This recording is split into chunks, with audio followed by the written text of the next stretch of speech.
जो आज से नए नियम लागू हो रहे हैं उससे जुड़ी ये खबर है। नया बजट आज से लागू है। आज का दिन फाइनेंस, बैंकिंग और पेंशन समेत कई दूसरे मामलों के लिए खास है, क्योंकि पहले दिन से ही इनमें महत्वपूर्ण बदलाव लागू हुए हैं। आज से आयकर स्लैब में बदलाव हो जाएगा, जिससे एक निश्चित सीमा के भीतर आय वालों को टैक्स ही नहीं देना होगा। इसके अलावा मोबाइल से यूपीआई भुगतान में सुरक्षा बढ़ेगी और पेंशन योजनाओं में भी बदलाव होंगे। ये बदलाव लाखों करदाताओं, वरिष्ठ नागरिकों, बैंक ग्राहकों और यूपीआई के माध्यम से भुगतान करने वाले लोगों पर लागू हो जाएंगे।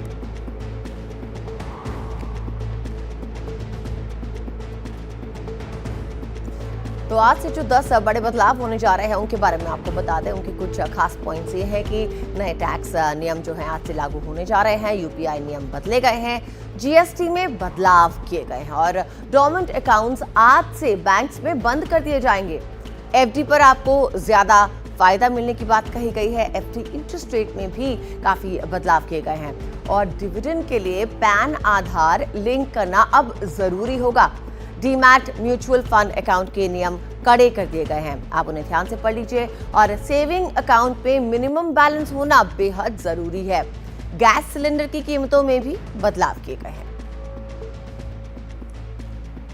हमारे संवाददाता हिमांशु इस खबर पर हमारे साथ जुड़ गए हैं। हिमांशु, देखिए आज काफी जो है बजट में जो भी बदलाव किए गए वो आज से लागू होने जा रहे हैं। आम आदमी के लिए वो बदलाव क्यों खास है? किन मायनों में क्या चीजें जो है महंगी हो जाएंगी, क्या सस्ता होगा, किस तरह से एक आम आदमी की जेब पर असर पड़ने वाला है?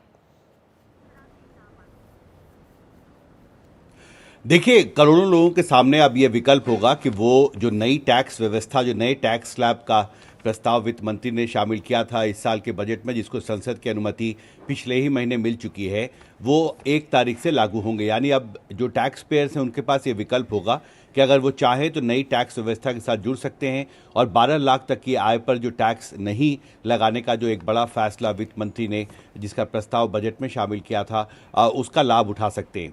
जहां तक पेंशनर्स का सवाल है, एक नई पेंशन व्यवस्था, आपको याद होगा पिछले साल जब नरेंद्र मोदी तीसरी बार सत्ता में आए तो उन्होंने एक यूनिफाइड पेंशन स्कीम को मंजूरी दी थी, जिसको आज से ऑपरेशनलाइज किया जाएगा। जो pension fund regulatory development authority है उसने इसकी मोडालिटीज तय कर ली हैं। जो एक पोर्टल बनाया गया है उसमें किसी भी सरकारी कर्मचारी को जो यूनिफाइड पेंशन स्कीम के साथ जुड़ना चाहता है वो इस पोर्टल में अपने आप को रजिस्टर कर सकता है। यानी वो एक नया विकल्प भी होगा सरकारी कर्मचारियों के सामने कि वो यूनिफाइड पेंशन स्कीम से आज से ही जुड़ सकते हैं। ये फैसला, ये कैलकुलेशन उनको करना होगा।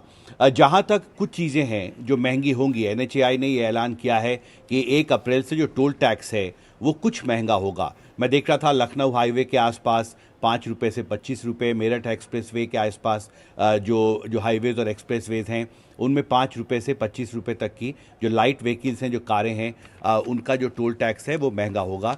लेकिन कुछ चीज़ें सस्ती भी हुई हैं।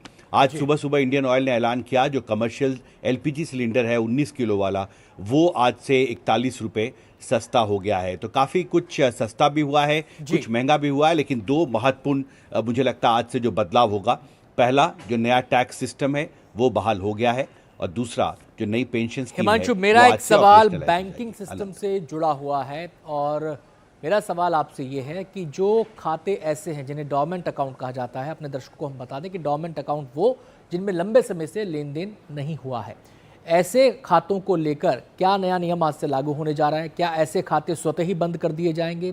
क्या ऐसे खातों पर पेनल्टी लगाई जाएगी? अगर मान लीजिए उसमें निश्चित अमाउंट नहीं है, जो तय अमाउंट है वो नहीं है, तो क्या उसमें अमाउंट जमा करा के लोग किसी किस्म की पेनल्टी से बच सकते हैं? इसकी ज़रा बारे में ब्रीफिंग करें। देखिए, कुछ जो बड़े सरकारी बैंक हैं उन्होंने अब ये तय किया है कि किसी भी जो बैंक अकाउंट होल्डर है उसको अपने अकाउंट में एक सीमित पैसा जो है वो रखना होगा, एक मिनिमम बैलेंस बना के रखना होगा।